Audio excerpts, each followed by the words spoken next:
तो फ्रेंड्स, हमारा ये फ्रिज के बारे में सेकंड पार्ट है। जैसे कि हमने पहले डिस्कस किया था पार्ट 1 में कि हम फ्रिज के बारे में पार्ट वाइज स्टडी करेंगे। तो आज का हमारा जो पार्ट है वो है कि हाउ फ्रिज वर्क्स, इसमें कौन कौन सी चीज़ें इन्वॉल्व होती हैं और ये कैसे काम करता है। अस्सलाम वालेकुम फ्रेंड्स, आप देख रहे हैं यूट्यूब चैनल इलेक्ट्रोमैक्स सॉल्यूशन। मैं हूं इरफान मकसूद, बीटेक इलेक्ट्रॉनिक्स। जैसा कि आप जानते हैं कि मैं वीडियोस बनाता हूं सदका जारिया के तौर पर, तो आप लोगों से रिक्वेस्ट है कि मेरे चैनल को सब्सक्राइब करें और इस वीडियो को ज़्यादा से ज़्यादा शेयर कर दें। मैं इस वीडियो के बनाने का अजर और इसको आगे फैलाने का अजर जितने भी मुसलमान वफात पा चुके हैं उनका नाम करता हूँ, ख़ासकर अपने और देखने वाले के जो लवाहकीन वफात पा चुके हैं उनके नाम करता हूँ। अल्लाह ताला इन तमाम के दर्जात को बुलंद करे और जन्नत में आला मुकाम अता फरमाए, आमीन सुम्मा आमीन। तो पिछली जो वीडियो थी, पहला पार्ट 1 था, उसके बारे में हमने स्टेबलाइज़र के बारे में पढ़ा था कि स्टेबलाइज़र जो है वो किस किस्म का होना चाहिए या उसका क्या फंक्शन होता है। एक छोटा सा रिव्यू ये है कि वो स्टेप अप या स्टेप डाउन होता है और उसके अंदर एक डिले टाइमर लगा होता है ताकि हमारी फ्रिज आगे जो है वो उसको प्रोटेक्ट करे। अभी हमने देखना है कि आगे फ्रिज फिर कैसे काम करती है। फ्रिज जब फ्रिज को सप्लाई स्टेबलाइज़र देता है तो वो थर्मोस्टेट पे आती है। थर्मोस्टेट से होकर वो फ्रिज के जो कंप्रेसर है उसकी तरफ जाती है। लेकिन इसमें क्या क्या चीज़ें इन्वॉल्व हैं ये हम पूरी तरह स्टडी करेंगे। फ्रिज के अंदर मेन आइटम होता है एक कंप्रेसर, और दूसरे नंबर पे उसके साथ एक लगी होती है रिले, और साथ ही उसके लगा होता है ओवरलोड प्रोटेक्शन, और ये उससे पहले लगा होता है हमारा थर्मोस्टेट।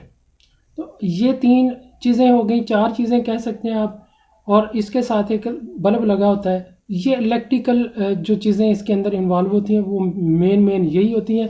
लेकिन अगर एडवांस टेक्नोलॉजी की तरफ चले जाएं तो उसमें जैसे आप इन्वर्टर फ्रिजें आ रही हैं तो डीसी इन्वर्टर के नाम पे वो जानी जाती हैं, तो उसके अंदर एक इलेक्ट्रॉनिक कार्ड भी लगा होता है। तो वो इलेक्ट्रॉनिक वो भी इसका आप कह सकते हैं ये वो 5वां हिस्सा होगा। तो इसके बारे में ये मेन चीज़ें हैं जो हमारी फ्रिज के अंदर इन्वॉल्व होती हैं। अब ये काम किस तरह करती हैं। मेन चीज़ ये है कि जब आप सप्लाई देते हैं तो वो आपके जो थर्मोस्टेट है उसके थ्रू होती हुई रिले से आगे करता है कि जो उसके अंदर गैस होती है उसको वो सर्कुलेट करवाना शुरू कर देता है। और जब गैस सर्कुलेट करवाता है तो फ्रिज के 2 हिस्से होते हैं, एक होता है फ्रीज़र और दूसरा एक होता है चिलर। तो फ्रीज़र में का काम क्या है कि उसने हर चीज़ को फ्रीज़ कर देना है। जो भी उसकी चीज़ें अंदर रखेंगे वो फ्रीज़ कर देगी। बर्फ़ वगैरह बनाने के काम आती हैं, या कोई भी चीज़ आपने अगर उसको फ्रीज़ करना है तो वो। और चिलर में आपने वो चीज़ें रखनी होती हैं जो ठंडी होती हैं।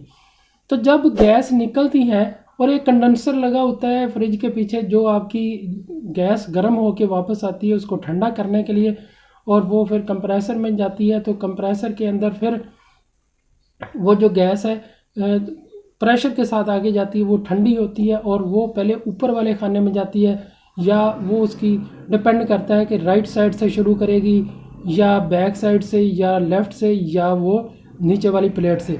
तो ये एक सीक्वेंस के साथ आपकी वर्किंग कर रही होती है। नॉर्मली आपने फ्रिज में देखा होगा कि अगर कहीं लीकेज हो जाए तो फ्रिज आपकी नीचे वाले खाने में सबसे पहले, क्योंकि एंड पे जाती है नीचे वाले खाने में, तो सबसे पहले नीचे वाले खाने से कूलिंग ख़त्म होनी शुरू होती है। फिर ऐसा ऐसा ग्रेजुअली वो रिवर्स होनी शुरू हो जाती है। तो ये एक पहचान है। अगर आपके नीचे वाले खाने में कूलिंग नहीं हो रही तो समझें गैस कहीं लीक है। लेकिन और भी एक वजह हो सकती है, अगर आपके वोल्टेज बहुत ज़्यादा कम है तो भी आपकी फ्रिज क्या होगी कि वो पूरे प्रेशर के साथ गैस नहीं फेंक रही होगी, गैस आगे तक नहीं सर्कुलेट कर रही होगी, जा रही होगी, तो भी आपकी नीचे वाले पोर्शन में गैस नहीं पहुंच रही होगी, तो वो कूलिंग नहीं करेगा, वो चिलर आपका काम नहीं करेगा। लेकिन ये रेयरली होता है क्योंकि आपने स्टेबलाइज़र वगैरह लगा के उसको वोल्टेज को मेंटेन रखा होता है। तो इस तरह आपने ये चीज़ देख लेनी है। और ऊपर वाला हिस्सा जो है वो आपका सारी कोशिश करेंगे कम से कम खोला करें, बल्कि कोई भी पार्ट हो उसको कम से कम खोला करें ताकि उसके ज़्यादा जो है बार बार आपकी फ्रिज को उसके अंदर जो कूलनेस है उसको मेंटेन रखने में ज़्यादा काम ना करना पड़े। अब ये चीज़ आगे के नीचे वाला जो हिस्सा है उसके अंदर आपका लगा होता है थर्मोस्टेट। वो जो थर्मोस्टेट है उसकी सिलेक्शन किस तरह की जाए। जैसे आजकल गर्मियाँ भी जैसा कि गर्मियाँ अभी आ रही हैं तो लोगों ने अपनी सर्दियों में कम कूलिंग पे रखा होता है, तो गर्मियों में आपको ज़्यादा कूलिंग चाहिए होती है, तो आपकी सिलेक्शन कहाँ होनी चाहिए। तो इसको समझने के लिए एक सिंपल सी बात है कि ज़्यादातर जो थर्मोस्टेट हैं उसके ऊपर नंबरिंग दी होती है। जैसे कि आप ये साइड पे पिक्चर आ रही है इसमें भी देख सकते हैं, या जो मैं अभी ये साथ में प्रैक्टिकल आपको दिखाऊंगा तो उसमें भी आप देख सकते हैं कि इसकी सिलेक्शन किस तरह होती है। तो उसमें अगर नंबरिंग नहीं भी है तो उसको समझने के लिए, आसानी के लिए मैं आपको बताता हूँ कि अगर आप क्लॉक वाइज उसको रोटेट करते हैं अपनी नॉब को या थर्मोस्टेट को थ्रू नॉब, तो अगर आप क्लॉकवाइज कर रहे हैं तो आप कूलिंग ज़्यादा कर रहे हैं, क्लॉकवाइज कर रहे हैं तो कूलिंग ज़्यादा कर रहे हैं कि ज़्यादा कूल। वो नंबरिंग अगर हुई है तो नंबरिंग वो 1 से 7 तक मोस्टली डिवाइड होती है। तो इसलिए आपने ये ध्यान में रखना है कि जब आप क्लॉकवाइज करेंगे तो वो आपके, या अगर नंबर लिखें तो जितने ज़्यादा नंबर उतनी ज़्यादा कूलिंग। तो इसी तरह अगर आपने एंटी क्लॉकवाइज उसको घुमाना है तो इसका मतलब आप रिवर्स कर रहे हैं, कूलिंग कम कर रहे हैं उसकी। तो जितने छोटा नंबर होगा उतनी उसकी फ्रिज की कूलिंग कम होगी। तो ये एक सिंपल सा फार्मूला है, आपने इसको जहन में रखना है। उसके ऊपर नंबरिंग हो या ना हो, नाब आपकी गिर गई है या टूट गई है, वट एवर जो कुछ भी है वो आपकी रिवर्स में काम करेगी, ठीक है ना। अगर एंटी क्लॉकवाइज है तो वो आप समझ लें कि आप उसकी कूलिंग कम कर रहे हैं, क्लॉकवाइज उसको घुमा के कर रहे हैं तो कितनी। और दूसरा ये कि ये साथ में आप पिक्चर देख रहे हैं इसके ऊपर कंपनी ने लिखा हुआ है कि आप 5 नंबर पे रखें। मतलब उसमें वैसे तो ये इंस्ट्रक्शन है कि अगर उस प्लेट के ऊपर जो चिलर में आपकी प्लेट है उसके ऊपर बर्फ़ जम गई है तो आप उसको 1 नंबर पर ले जाएं और उसके बाद 2 मिनट वहाँ रखने के बाद दोबारा वापस 5 नंबर पे ले आएँ। तो 5 नंबर स्टैंडर्ड है। तो वैसे भी हमें पता है कि कोई भी चीज़ जो है, कोई भी सिस्टम है, कोई भी मशीन है, इवन के इंसान भी है, वो 100% जितना लोड उठा सकता है वो उतना नहीं उठाएगा, बल्कि वो क्या कि वो 100% अपना लोड नहीं उठा सकता। कोई भी मशीन नहीं, वो उसको आप 70 to 80% काम लेंगे तो वो एक्सीलेंट आपको रिजल्ट देगा। तो इसी तरह इसकी भी अगर आप डिवीजन देख लें इसी तरह है। सर्दियों में आप 3 नंबर पे रख दें और गर्मियों में आप 5 या 6 पे ले जाएं, वैसे 5 नंबर आइडियल है, ठीक है। तो ये आपकी जो है ये आपकी थर्मोस्टेट की सिलेक्शन हो गई, ठीक है। उसके बाद रिले की तरफ जाएगा, हम स्टेप बाय स्टेप जो है ना स्टडी करते जाएंगे। आज हमने सिर्फ थर्मोस्टेट के बारे में ही पढ़ना है कि थर्मोस्टेट जो है उसकी सेटिंग कैसे करते हैं या फ्रिज की ओवरऑल वर्किंग कैसे करती है ये, और थर्मोस्टेट की जो सेटिंग है क्या होनी चाहिए गर्मियों और सर्दियों के लिहाज से, या ये फंक्शन कैसे करता है। तो फ्रेंड्स इसको अच्छी तरह दबा दिया है मैंने। अब ये इसके अंदर ये लग चुका हुआ है। अब इसकी सिलेक्शन जो है ये 0 है, ऑफ भी लिखा हुआ है इसके ऊपर। यहाँ से फिर 1 2 3 4 यहाँ, ये 5 6 7, ये मैक्सिमम है इसकी 7। तो ये आपकी सिलेक्शन है।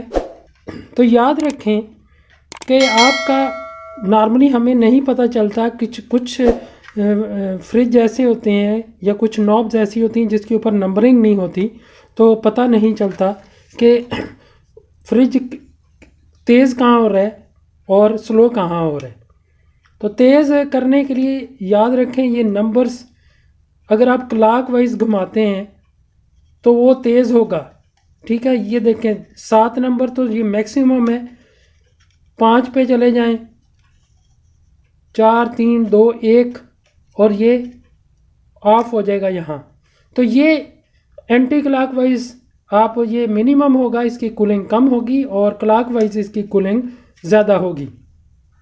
तो बहुत से लोगों को कन्फ्यूजन होती है, नंबरिंग भी अगर नहीं है, सिर्फ वैसे ही बनी हुई नॉब बनी हुई है, तो आपने उसको क्लॉकवाइज और एंटी क्लॉकवाइज अगर कोई भी उसके ऊपर दिए गए हैं, कोई इंडिकेशन दी गई है, कुछ फ्रिजों में ऐसा है भी, तो आप उस तरह ही इसकी सिलेक्शन कर सकते हैं। तो छोटा नंबर का मतलब है थोड़ी कूलिंग, ज़्यादा नंबर का मतलब है ज़्यादा कूलिंग, आप ये भी कह सकते हैं। इसके मुताबिक तो यही फार्मूला है, ठीक है। और दूसरा ये याद रखें कि क्लॉकवाइज जब आप करेंगे तो ये आपकी कूलिंग ज़्यादा होगी, एंटी क्लॉकवाइज इसको कम करेंगे तो कम करने के लिए आप सिलेक्शन कर रहे होंगे।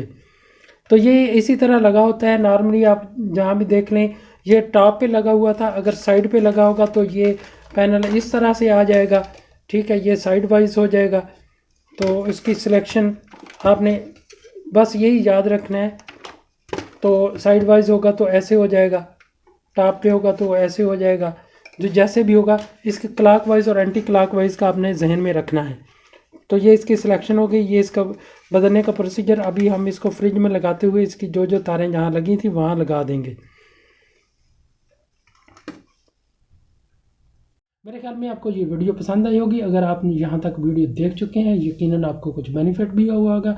तो आप मेरी हेल्प करते हुए मेरे चैनल को सब्सक्राइब करें और बेल आइकन को ज़रूर प्रेस कर दें। Thanks for watching, stay blessed, अल्लाह हाफिज़।